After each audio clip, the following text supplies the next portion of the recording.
Bonjour à tous, bonjour à toutes, j'espère que vous allez très bien. Le Real Madrid hier soir l'a emporté sur le score de 2-0 face aux hommes de Chelsea.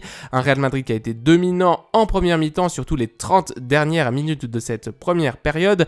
En deuxième période qui a été très bon, au-dessus de son adversaire, largement supérieur, mais quand même qui n'a pas réussi à mettre ce troisième but qui aurait complètement fini avec cette éliminatoire et qui aurait anéanti les rêves des Blues.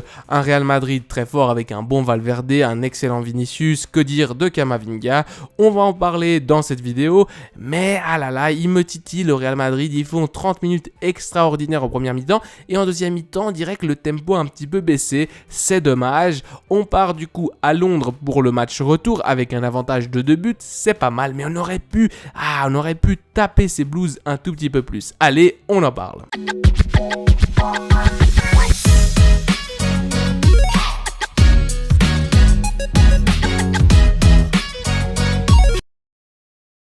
Avant d'aborder certains détails de la rencontre, j'aimerais souligner les actions qui pour moi ont été les plus décisives dans ce match. À la deuxième minute, on a une rupture de Joao Félix dans l'axe. Il s'est trouvé seul, il a fallu un énorme retour de Militao pour gêner le tir du Portugais. L'action qui va se terminer par un arrêt de Courtois du pied. Si Thibaut ne fait pas cet arrêt, c'est 1-0 pour Chelsea et le match aurait été complètement différent.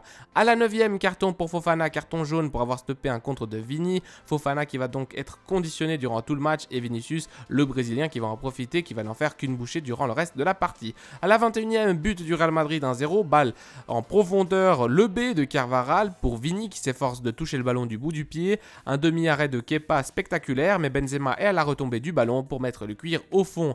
Remarque, dans les premières minutes, Rodrigo était scotché sur l'aile droite et dès le premier but, il va passer en électron libre et donc du coup, il va pouvoir offrir plusieurs options en attaque au Real Madrid. À la 23e, donc juste après le but du Real Madrid, Sterling s'anticipe à Militao et sur un bon centre de Reece James, il aurait pu mettre le 1-1 pour Chelsea, mais Courtois nous sort un arrêt réflexe monumental qui est célébré comme un but, merci Courtois. À la 26e, une Vinicius Junior, une course folle, une course monumentale sur son aile gauche et dribble Fofana, il pique le ballon, le Real Madrid passe tout près du 2-0, là aussi ça aurait pu changer la donne. À la 50e, Vini encore prend le dessus sur Reece James, passe en retrait pour Benzema qui ajuste le ballon pour Modric qui enroule, et le ballon qui rase la lucarne. À la 59e minute, peut-être l'événement du match, faute stupide de Ben Chilwell sur Rodrigo qui avait réussi à partir dans son dos. Il lui retient le bras et le Brésilien s'écroule en l'empêchant donc d'affronter Kepa en 1 contre 1, c'est carton rouge et du coup, coup franc de là-bas ensuite qui ne donnera rien, mais évidemment Chelsea qui passe à 10. À la 74e, corner joué rapidement, creuse pour Vini qui est dans la surface, il lève la tête et intelligemment donne une belle passe en retrait pour Asensio qui se trouve juste aux abords de la surface. L'international espagnol place une belle frappe, c'est 2-0 pour le Real Madrid. À 15 minutes de la fin du match, je pensais que le Real allait tout faire pour mettre et inscrire ce troisième but. À la 91e, Benzema a une opportunité en or pour le faire après une mauvaise sortie de Kepa, cela aurait dû être le 3-0, mais le Français voit sa tête aller trop haut, juste au-dessus de la cage du portier basque. À la 93e, Mason Mount était en bonne position face à Courtois, il tire du pied gauche, mais un excellent tacle de Rudiger qui nous sauve. Quelle importante action défensive qui permet au Real Madrid de l'emporter sur le score de 2-0.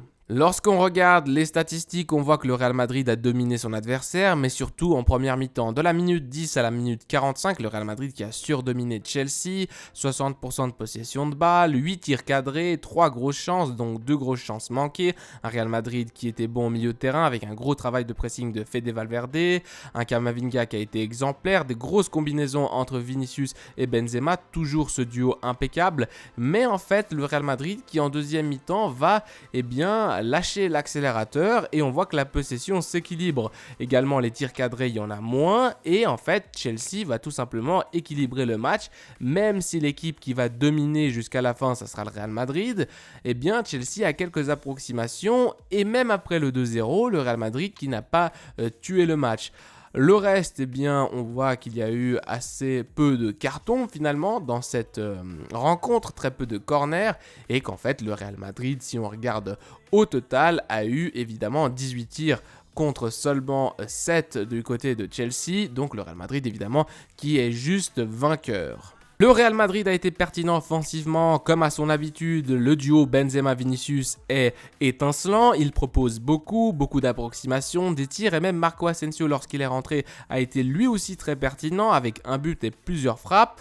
Le Real Madrid qui a globalement dominé son adversaire, mais on peut se demander quelles étaient l'intention des deux coachs. Un Real Madrid qui s'est présenté sur le terrain avec vraiment des intentions offensives d'aller chercher la victoire. Et j'ai l'impression que Frank Lampard et Chelsea se sont présentés avec un état d'esprit défensif. En tout cas, si je vous propose ici, grâce au site sofascore.com, la position moyenne des joueurs, on voit quelque chose qui est très frappant, un contraste entre les deux équipes. Là, j'ai mis premier parce qu'en fait, c'est un screen qui montre les positions moyennes des joueurs avant les changements. Et comme il n'y a pas eu de changement avant la deuxième mi-temps, je crois, si je ne me trompe pas, eh bien, ça reflète un tout petit peu ça. Le Real Madrid qui a la plupart de ses joueurs dans la deuxième moitié du terrain, c'est-à-dire la moitié offensive, alors que Chelsea a pratiquement tous ses joueurs dans leur moitié de terrain. Donc un Chelsea qui s'ouvre en première mi-temps, un Real Madrid qui presse haut, qui récupère beaucoup de fois le ballon et qui part en contre ou parfois qui réussit vraiment à engager le jeu, à construire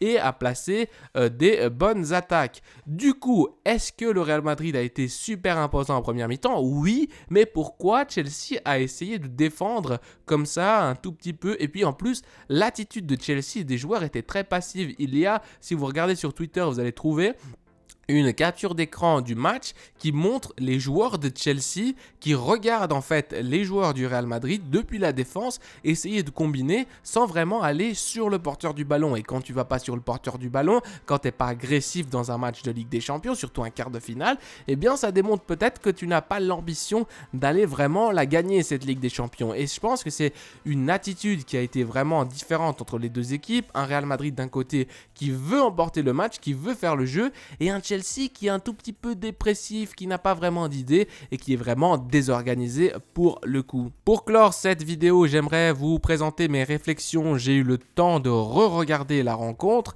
et sous la forme de bullet points, comme un carnet de notes, je voulais vous présenter certaines des remarques qui me sont venues à l'esprit. Premièrement, la vitesse de Vinicius Junior. Je ne comprends pas comment les coachs adverses ne font pas un marquage individuel, voire un double marquage sur ce joueur. Et surtout, la façon dont il laisse l'espace pour courir à Vinicius. Si tu laisses l'espace dans le dos, le Vinicius Junior, il va te taper. Pourquoi? Parce que Vinicius Junior a cette capacité, cette accélération, cette vitesse, que ça soit avec le ballon, que ça soit dans les courses, dans le dos de la défense, dans le dos de son défenseur direct, et il va réussir à te faire du mal. Donc pourquoi ne pas se focaliser sur ce joueur-là et l'empêcher, par exemple, comme fait Barcelone avec Ronald Araujo, mettre quelqu'un de physique qui va l'empêcher de déborder. Si tu lui laisses l'espace derrière pour courir, Vinicius Junior, il va te casser. Deuxième point, individu versus équipe. C'est ce que j'ai vu sur le terrain. J'ai vu des individus, des bonnes individualités, des joueurs avec du talent. Des fois, quand ils prenaient le ballon sur 2-3 actions, on le voit. Mais aucune dynamique, aucune structure d'équipe chez Chelsea. Alors que le Real Madrid, c'est une équipe huilée. Modric, Kroos, même Camavinga qui maintenant s'entend de mieux en mieux avec les milieux de terrain, même en jouant dans ce poste de latéral gauche, qui combine à merveille. Devant, c'est pareil. Du coup, il y a des automatismes et c'est une grande équipe. Le Real Madrid est une grande équipe. Pourquoi? Parce qu'ils jouent ensemble depuis des années, la plupart des joueurs, et les jeunes qui arrivent, ils se sont vraiment bien adaptés au style de jeu du Real Madrid. Rodrigo, l'homme de l'ombre. Pourquoi? Parce que Rodrigo, c'est l'homme qui est partout. Je ne comprends pas pourquoi dans la presse on parle que de Vini, que de Benzema, que de Fede, etc. Rodrigo fait le travail sale en fait, à chaque fois il est là, il s'efforce beaucoup à revenir défendre, en tout cas j'ai eu la pression en première mi-temps, et Rodrigo qui est des fois à gauche, des fois au centre, des fois à droite, qui est vraiment cet électron libre, qui va proposer des fois des appels, des fois des combinaisons, alors que l'équipe adverse ne s'y attend pas parce qu'elle est plus concentrée sur le duo Benzema-Vinicius. Un Rodrigo qui s'offre beaucoup, qui donne beaucoup de lui-même et qui se fatigue généralement assez vite, et c'est pour ça aussi que je pense Ancelotti a fait le changement. Rodrigo, homme de l'ombre, est une pièce très importante pour ce Real Madrid. Camavinga, quel poste? C'est vraiment un joueur extraordinaire. Où est-ce qu'on va faire jouer Camavinga? Il peut jouer milieu, évidemment, grâce à sa qualité technique, la façon avec laquelle il réussit à se sortir de situations difficiles, avec un passement de jambes, avec des retours, des feintes de corps. Camavinga est un excellent milieu, mais en défenseur gauche, là, ces derniers temps, il est juste spectaculaire. Il est juste dans son timing timing. Même quand il se fait prendre, il arrive à revenir parce qu'il est très rapide. Il ne commet pas beaucoup de fautes et quand il commet la faute ensuite, il sait rester à sa place. Aujourd'hui, il a pris un carton jaune et ensuite, il a été propre dans les autres interventions qu'il avait à faire. Un Camavinga spectaculaire, extraordinaire joueur. Pourquoi? Parce qu'il est jeune, il est encore très très jeune, on l'oublie. Et bien Camavinga qui est en train de faire ce que moi j'aurais aimé chez un défenseur gauche, c'est-à-dire un Alaba mais en mieux. Mendy évidemment plus fort sur l'aspect défensif, mais sur l'aspect construction, sur l'aspect offensif, Camavinga qui nous donne une liberté de jeu incroyable, surtout lorsqu'il combine avec les milieux de terrain. Importance du gardien Courtois qui a été salvateur 2 fois, premièrement la 2e minute et ensuite juste après le but du Real Madrid. Un grand Thibaut Courtois qui va nous sauver encore à maintes reprises, on le sait, mais c'est l'importance d'avoir un grand gardien de but. Si tu n'as pas un grand gardien de but, c'est difficile d'aller loin. On l'a vu la saison passée avec des prestations extraordinaires de Courtois et on commence à le revoir cette année en Ligue des Champions. Merci à toi, mon énorme Belge. Et ensuite, pourquoi cette baisse de puissance? Eh bien, ça sera mon dernier point. Pourquoi cette baisse de puissance? Le 3-0 qui va manquer, évidemment, le Real Madrid, qui, je pense, a lâché la pédale d'accélération et qui aurait pu, selon moi, essayer d'aller chercher un peu plus ce 3-0 qui aurait vraiment fini l'éliminatoire, qui aurait permis au Real Madrid de souffler, en tout cas, le match retour à Londres et qui aurait permis au Real Madrid de rentrer dans ce match-là, du coup, le match retour, avec plus de confiance. Évidemment, un 2-0, c'est un bon résultat, mais l'éliminatoire n'est pas fini. Il faudra être très concentré le match retour. Et on a eu les occasions. Mais surtout, on a eu une baisse de rythme en deuxième mi-temps qui, pour moi, laisse quand même à désirer. C'est dommage, Carlo Ancelotti qui après le match parlait d'un match complet. Je pense qu'en deuxième mi-temps, il nous a quand même manqué un peu de punch. Évidemment, si à la 91e, Benzema claque cette tête, c'est 3-0 et je ne serais pas en train de dire ça. Mais quand même, j'ai senti une différence entre les deux mi-temps et j'aurais aimé que le Real Madrid finisse de cet éliminatoire, en gros, avec le match d'aujourd'hui, en réussissant à s'imposer avec 3 buts d'écart. La qualification pour la demi-finale n'est pas encore atteinte, mais le Real Madrid qui partira à Londres avec un avantage de 2 buts, un avantage quand même conséquent qui nous approche de cette demi-finale que sûrement on jouera contre le City, le Manchester City de Pep Guardiola. En tout cas, je vous laisse là pour cette vidéo, prenez soin de vous et de vos proches.